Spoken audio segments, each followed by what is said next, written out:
Hi, my name is David Wolf. I recently released a video called This Crazy Paramotor Life Episode 3, How to Improve Your YouTube Videos. In this video, I featured a small part of my one-on-one interview with Tucker Gott, who is one of the most popular paramotor pilots in YouTube with over 1.3 million subscribers. If you have not seen that video yet, I highly encourage you to go back and watch it first before watching this video, and you can do so by hitting this little icon here in the top right corner of your screen. At the end of the video, there's going to be a link to bring you back to this video. If you've already watched that video, thanks. And again, thank you to Tucker Gott for all of his insight that he shared with me and that he's sharing with all of us as well. All right, sit back and enjoy this one-on-one interview with Tucker Gott. Can you hear me, Tucker? Yeah, I can. Hey, thanks for joining me, man. I really appreciate No. it. I'm even wearing your shirt. Nailed it. So yeah, I was flying last night. Do you know Chris Holbert? I know of him. I don't think I've ever met him. He flies with Minyard. He's trained with Santa Croce. They're buddies. Nice. So he's a real good guy, and he trains out here. So I got to go out there and hang out with him and watch him do a little training last night, which was always fun. And but yeah, I went up and I was. So I'm not sure if I'm ready to go all the way trims out and speed bar at the same time. Yeah. I'm growing into it still. I'm just getting into the act. I'm actually doing an SIV course next month with Andrew Fuller and Leah. That's awesome. So I'm very excited about that. Yeah. But yeah, I mean, like even so I'm 155, Adam 80, and then a 22 meter Spider 3. And I'm watching all these heavier guys just flying past me going, gosh, damn it. I wish I was going faster. So landed, put the speed bar on, and I think I went from like 28 miles an hour up to 31 with that. So I feel like I should be going faster. Do you think I just need a smaller glider? I mean, I've never really experimented with the Spider on bar, but I would think you would see more of an increase in speed than that. That doesn't seem like a lot. Yeah. Well, you know what though? Actually, and I realized this too last night. I'm looking up at my pulleys. I still have another 2 inches that I got to cut off. That's going to do it, isn't it? That'll help a lot. Probably. All right. Yeah. It's tough to get that line adjusted so that you can actually get it and end up at full extension too. Yeah, I know. Okay. Hey, Tucker, thanks so much for being here with me today.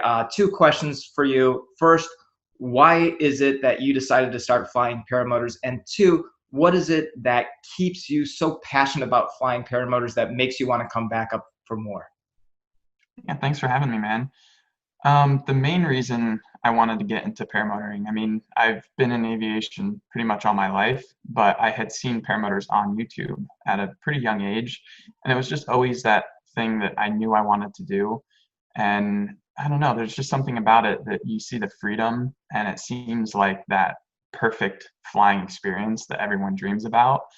So it was always just in the back of my mind that I wanted to do that. And eventually when I got into it, it was pretty much more than I expected. And the reason I keep doing it is pretty much exactly that. Flying a paramotor is it's like the flying dream everyone has. You don't have a cockpit around you. You feel like a bird. It's the most free feeling you can ever experience. And aside from that, a lot of things like fixed wing aviation or skydiving, you have to be at a drop zone, you have to have hangar rent, you have to be in a certain place with a certain group of people. Or paramotor, you keep it in your garage, you throw it in your truck, you drive wherever you want to drive, and it's completely independent. And that's one of the biggest things that keeps me coming back too, is that I can fly from my home park and that never gets boring, or I can take my paramotor across the country and go explore any place that a lot of people don't get to see from our perspective. That was awesome. It's kind of interesting as I was thinking about that too. Obviously, Ross, our friend, he's in his van every day and traveling the country. I got to meet him when I was training at Fly My PPG. He just showed up out of nowhere. I'm like, sweet, Ross Castaway's here. This is freaking awesome. And then Allie, who also, I don't know if you know Andrea, Allie over at yeah, so she just bought a van too, and she's like building. She called me yesterday. She's like, "I'm so excited you watching my videos." I said, "I am. It's great, man. I love it. You're gonna be so much comfortable in that bed when you actually have a mattress in there." So, but everybody's doing it, so that's so cool. All right, here's the last one. So Tucker, you have over 1.3 million subscribers on your YouTube channel. How often do you say to yourself, "If I had $1 for every subscriber I had"? Right, that would be amazing. So obviously everybody's watching your videos, and as people watch these videos and they think, man, I would love to be flying a paramotor and I could get up there and I could put a camera on my helmet and I could be making videos. All these people are thinking that. What advice would you give to someone who is considering getting into the sport and wants to start making YouTube videos, paravlogging? I think there's a couple things. As a beginner, I think a lot of people jump right into it because they see paramotoring and YouTube videos as going like hand in hand. But a lot of times I feel like you kind of should wait a little while before you start getting distracted with video making, or at least do it in a way that doesn't distract you, like keep the filming on the ground or whatever. Until you build up, you go through training, you get a solid foundation, and you kind of know what you're doing. Because honestly, filming and narrating while flying, it definitely kind of takes away your attention to certain things. So I think it's important to balance that safety aspect. But also, I think one of the most important things is just telling a story, kind of creating a storyline in the video, having a beginning, a middle, and an end to it is super important. Like a lot of people try to focus on like getting better camera gear, but a lot of people say like having the best camera doesn't matter. You can use a cheapo GoPro and your phone and tell a really good story and have a super engaging video if you convey that story. And the other thing, I think as we see more and more people getting into the sport, there's more and more YouTube channels. And I think it's becoming more important to kind of like differentiate yourself, do something unique, and have kind of an idea of like what defines you from the rest. Like a good example is Kyle O'Glee. I think a lot of people see him as more of the informative weather guy, and that's what he kind of shares in his videos. Anthony Vella is like the high production quality guy. So I think having like a unique feature to your channel is super important. One video I go back and reflect on every couple of months and I think about, and I have to put this back in my mind. Are you doing this? Are you doing this? Is Woody's video, how to make a good paramotor. And I'm going to refer to it in this video that I made too, having a, connecting with the audience. And he refers to you and Jacqueline climbing up a mountain. You're not even flying a paramotor, but you're connected. Educating, which is Kyle, and production, which is Anthony. So it's like, and he says, if you can hit two of the three, you're probably making a decent video. So that's important. That's something I didn't think about when I started making videos. And now I look back at my beginning videos. I'm like, God, these suck. Why am I even still leaving these on my YouTube channel at this point? Yeah, there's totally a learning curve. Like I look at my first videos and like even how you present on camera, it's hard. It's like you can have a normal conversation with someone and be like totally normal, but you pull out a camera and there's like some weird switch that flips. And for me, at least, it took a while to kind of learn how to present well on camera. And I feel like I'm still trying to figure it out and improve. I think you got your niche. I think you're okay. Let me check 1.3 million subscribers. No, they're good. You're doing fine. One of the things that there's such a freedom of flying with no camera on, or just turning a camera on in case there's an incident and not even talking. And I've been actually making videos the last couple, just doing music overs and or voiceovers and not even really focusing on trying to narrate when I'm up there.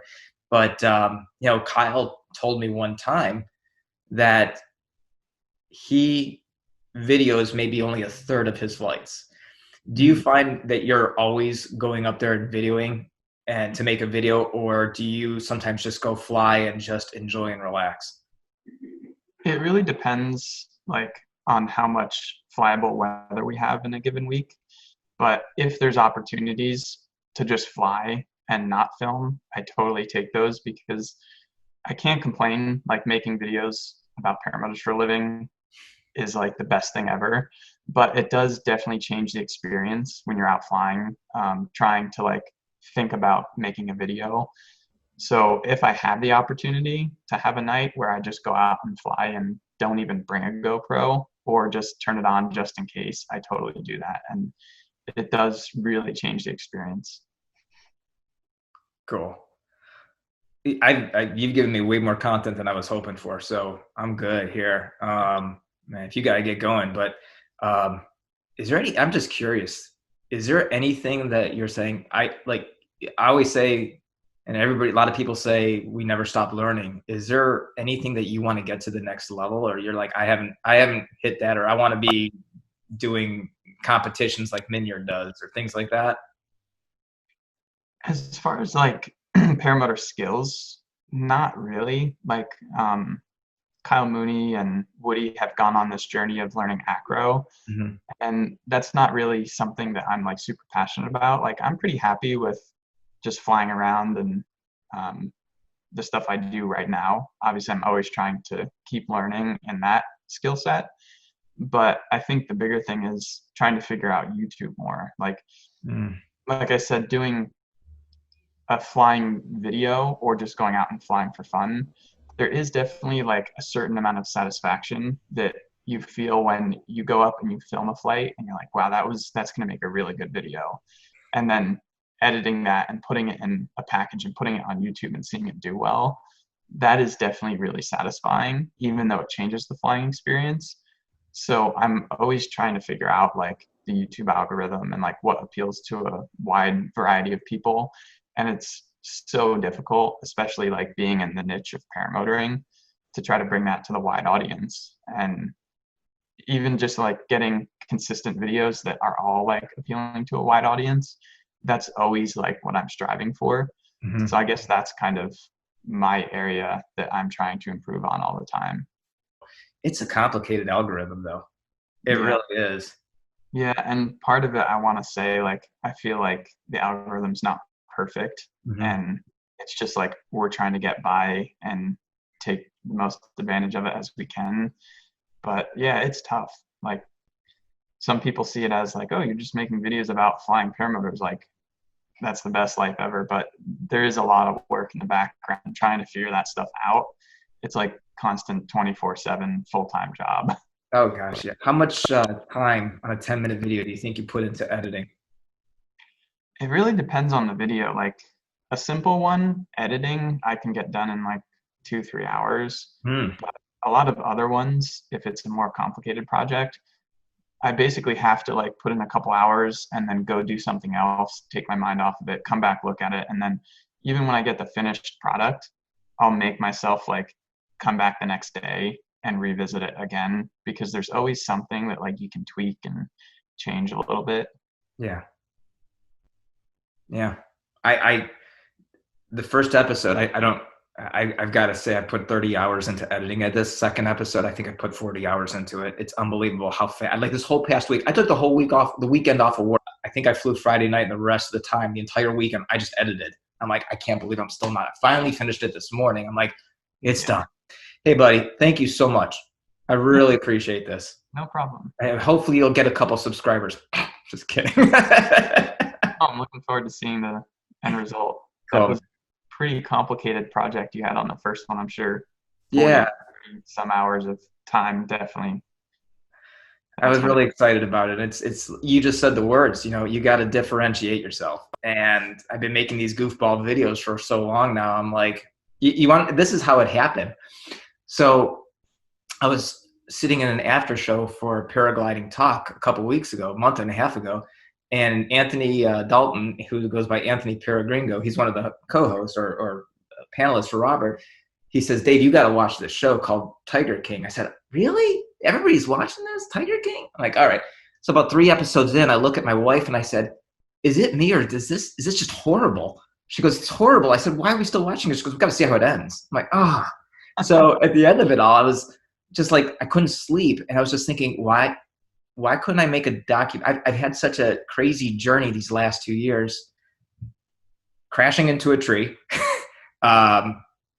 Started a talk show. Why am I doing this? Just because I wanted to learn and ask people firsthand. So I figured I can do less and do better quality, and maybe that'll help me. Yeah, I've always flip-flopped between like high quality and less videos, or more videos and less quality, like trying to figure out what the algorithm wants. And I feel like I've always just fell like somewhere in the middle, like medium quality, medium quantity, but who knows? Hey, keep doing exactly what you're doing. It's working. All right, buddy. Appreciate you. Thanks so much. Yeah, no problem, man. All right, catch you later. Yeah.